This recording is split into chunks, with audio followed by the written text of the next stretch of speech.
Le 16 mai 1566, une nuit brumeuse enveloppait le village de Saint-Aignan-sur-Cher, petit bourg situé au bord du Cher, dans la vallée de la Loire. Le vent soufflait à travers les arbres anciens des forêts alentours, apportant avec lui des murmures, des voix étouffées que seuls les plus sensibles pouvaient entendre. Il était dit dans le village que la vallée abritait des esprits anciens, des créatures invisibles, et que la forêt avoisinante, dense et impénétrable, cachait bien des secrets. Ces lieux étaient souvent évoqués lors des veillées, et les anciens murmuraient à l'oreille des enfants que la forêt n'était pas seulement faite d'arbres, mais aussi de créatures surnaturelles, des démons venus d'un autre monde. Nicole Aubry, une femme solitaire, s'était installée à l'écart du village, dans une petite chaumière construite près de la lisière de la forêt. Elle n'avait pas d'enfant, et son mari était mort il y a quelques années dans un accident mystérieux. Depuis, les villageois la considéraient comme étrange, murmurant qu'elle était une femme différente, souvent vue errant dans la forêt, se recueillant à l'ombre des vieux chênes ou murmurant des mots incompréhensibles. Certains la décrivaient même comme une femme au regard vide, comme si elle était déjà habitée par quelque chose ou quelqu'un d'autre. Mais ce n'était qu'au mois de mars 1566, lors d'une nuit orageuse, que les événements commencèrent à prendre une tournure vraiment étrange.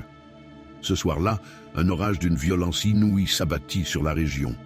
Des éclairs frappèrent la terre avec une force inouïe et la pluie tombait en torrents. Les habitants de Saint-Aignan s'étaient réfugiés dans leurs maisons, les yeux rivés sur les fenêtres, écoutant les grondements de la tempête. Mais un cri perça la nuit, un cri qui fit frissonner tous ceux qui l'entendirent. C'était celui de Nicole Aubry, lancé dans l'obscurité de la forêt. Il n'était pas humain, ou du moins, pas tout à fait. Il était profondément guttural, comme si des milliers de voix s'étaient mêlées en une seule. Quelques villageois se rendirent rapidement sur les lieux, hésitants mais poussés par la curiosité, puis par la crainte. Là, ils la trouvèrent, à genoux sur le sol boueux, les cheveux en bataille, le regard fixé vers le ciel, les bras levés comme si elle invoquait une présence invisible. À ses côtés, des branches d'arbres étaient brisées, comme si une force surnaturelle avait traversé la forêt. Elle murmurait des mots que personne ne comprenait, mais l'un des villageois, François Leclerc, se souvint d'une légende ancienne, transmise à voix basse depuis des générations, celle de Béhémoth, un démon terrible et gigantesque, l'une des créatures les plus craintes des temps anciens, une créature liée à l'orgueil, à la rébellion et à la malice pure. Les murmures de Nicole Aubry, tels des incantations, semblaient être une invocation de ce démon, une entité que l'Église qualifiait de servante du diable. La terreur envahit les villageois, et la rumeur se répandit rapidement. Nicole Aubry était possédée. Elle n'était plus une simple femme du village, mais l'hôte d'un démon puissant. Quelques jours plus tard, un groupe d'hommes, mené par le curé Pierre de la Salle, se rendit chez elle. Ils la trouvèrent dans un état qui glaça leur sang. Ses yeux, normalement si doux, étaient désormais vides, comme si elle ne voyait plus le monde autour d'elle. Elle murmurait, une voix rauque et déformée par le mal, des paroles incompréhensibles, entrecoupées de rires étranges. Son corps se tordait de manière antinaturelle, comme si une force invisible le manipulait. Lorsqu'ils tentèrent de l'approcher, elle se tourna brusquement vers eux, ses yeux injectés de sang, et d'une voix qui n'était pas la sienne, elle prononça le nom de Béhémoth. Le vent se leva soudainement, comme une réponse à ces paroles, et des éclairs illuminèrent le ciel d'un éclat d'une couleur étrange. Certains des témoins jurèrent qu'ils virent une silhouette massive, à peine visible, se dessiner dans les ombres de la forêt, juste au moment où Nicole Aubry hurla le nom du démon. Les autorités religieuses furent rapidement alertées, et l'Inquisition envoya un prêtre et un juge inquisitorial pour mener l'enquête. Jean Dufresne, un inquisiteur sévère et inflexible, arriva à Saint-Aignan accompagné de son escorte.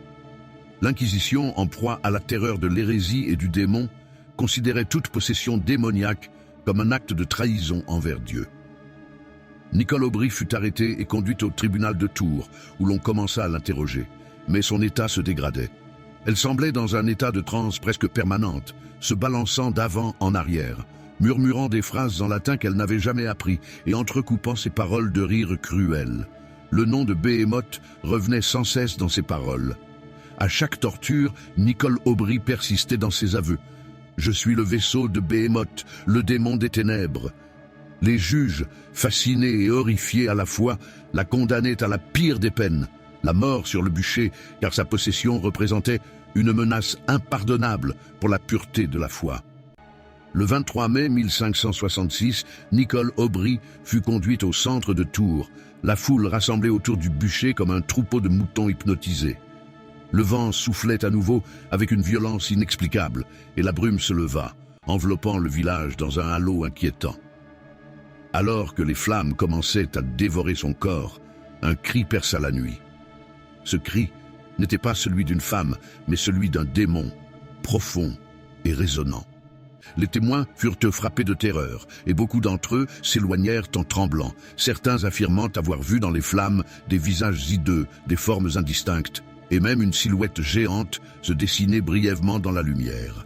Ainsi s'acheva le sort de Nicole Aubry, une femme qui, selon certains, n'avait jamais été qu'un innocent instrument entre les mains d'un démon à